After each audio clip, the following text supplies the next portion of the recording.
অজু করার সময় অজুর পানি যখন মুখে লাগাবেন একটি দোয়া পড়বেন, আপনার চেহারা নূরের মতো উজ্জ্বল হয়ে যাবে ইনশাআল্লাহ।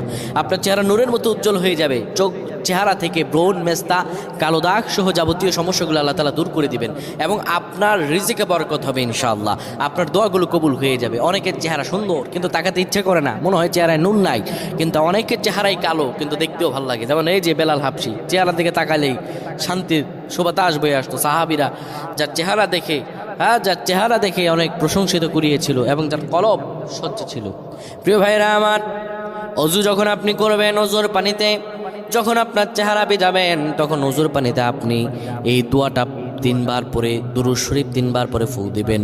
দোয়াটি হলো আল্লাহু নূরুস সামাওয়াতি ওয়াল আরদ, আল্লাহু নূরুস সামাওয়াতি ওয়াল আরদ। পানিগুলো নিয়ে সেই পানির মধ্যে আপনি ফু দিয়ে চেহারার মধ্যে লাগাবেন। আমার আল্লাহ রাব্বুল